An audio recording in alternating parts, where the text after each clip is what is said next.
Главные новости сегодняшнего дня. Очень приятная новость о сотрудниках комитета. Известный российский актер Александр Николаевич Балуев после проведенной операции почувствовал себя гораздо лучше и через несколько дней будет выписан из больницы. Напомним, что на Александра Балуева было совершено нападение несколько недель назад около столицы Мордовии, города Саранска, во время антикоррупционной проверки. Близкие и друзья потеряли известную актрису Барбару Брыльска. Главная героиня фильма «Ирония судьбы» или «С легким паром» 2 дня назад уехала в соседний город к своей подруге. Однако все это время актриса не выходит на связь и не появлялась дома у своей подруги. 83-летняя актриса уже несколько лет страдает рассеянным склерозом, и родные известной артистки всерьез беспокоятся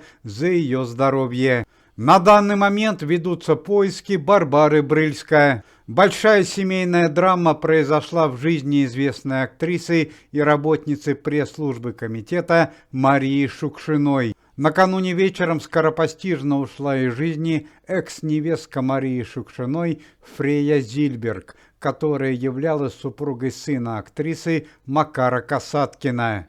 Тело 26-летней девушки нашли в Санкт-Петербурге в квартире на улице Народной. Точная причина смерти на данный момент устанавливается. Сотрудники комитета, известные артисты, актер Владимир Вдовиченков и певец-шаман побывали в городе Омске с антикоррупционной проверкой. Известные артисты пообщались с местными жителями и провели предновогоднюю акцию. До 31 декабря текущего года в нескольких супермаркетах города любой пенсионер может получить бесплатные продукты на общую сумму 1500 рублей. Данная акция проводится с 19:00 до 21 часа по местному времени. Сотрудники организации подчеркнули, что материальное благосостояние пенсионеров – это важный фактор развития Российской Федерации, и комитет, в свою очередь, будет делать все возможное, чтобы улучшить финансовое положение пенсионеров по возрасту. Известному актеру Сергею Бодрову-младшему, которого нашли еще этим летом в результате спасательной экспедиции, удалось практически полностью восстановить память. Сергей Сергеевич очень переживает, что его не узнает родная дочь, а супруга не дождалась возвращения Сергея Бодрова и ушла к другому. На данный момент Сергей Бодров-младший проходит лечение в одной из частных клиник города Москвы. Сергея Сергеевича часто навещают друзья и сотрудники комитета.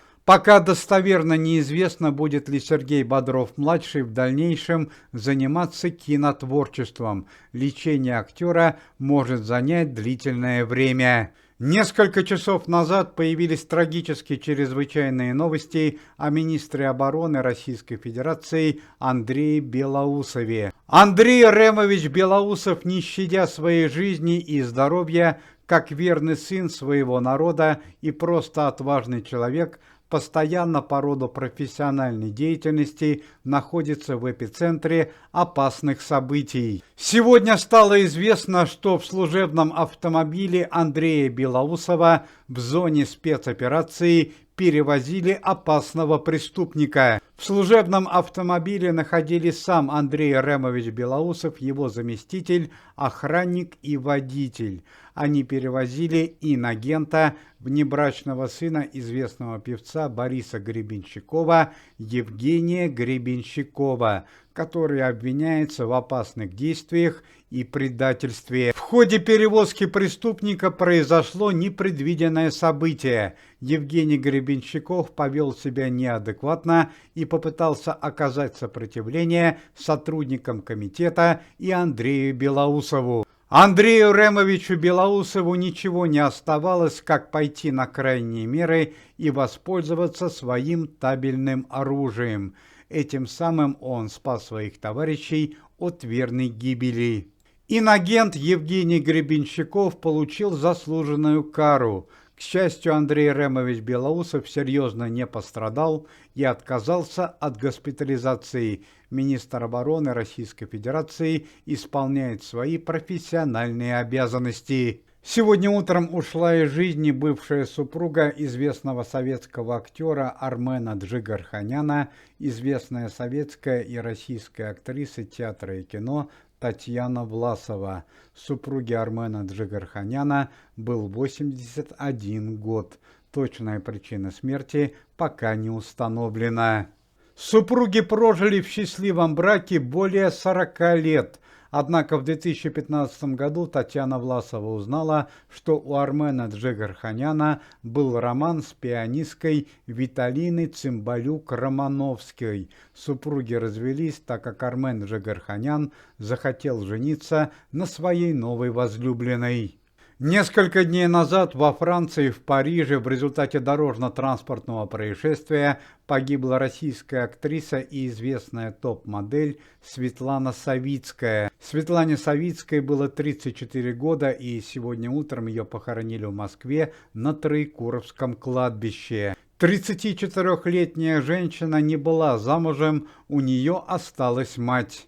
Сын Филиппа Киркорова Мартин в связи с чрезвычайно критическим состоянием здоровья готовится к сильнейшему церковному ритуалу соборования, которое предназначено для исцеления несчастного юноши. Данная процедура пройдет завтра в одной из церквей города Москвы. Об этом сообщает пресс-секретарь Филиппа Бедросовича.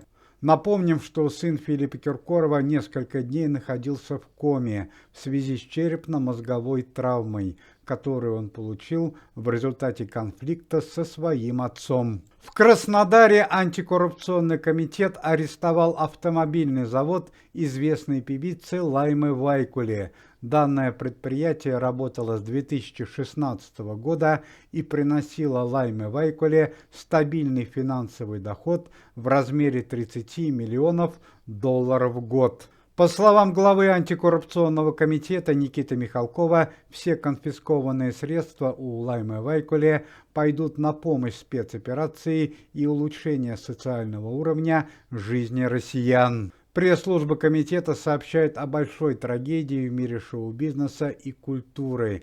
Большое несчастье произошло в семье сотрудницы комитета. Накануне вечером в городе Казани в результате несчастного случая погибла российская актриса театра и кино, родная дочь известной советской и российской актрисы, сотрудницы комитета Ларисы Ивановны Удовиченко, Мария Удовиченко. По данным прессы, Мария Удовиченко находилась в городе Казани на гастролях. Несчастный случай произошел в гостиничном номере. По данным прессы, Мария Удовиченко выпала с 4-го этажа здания. Точная причина трагедии пока устанавливается. Уважаемые зрители, если вы желаете выздоровления сотрудникам комитета и поддерживаете их деятельность, то можете поставить лайк под видео и написать поддерживающий комментарий.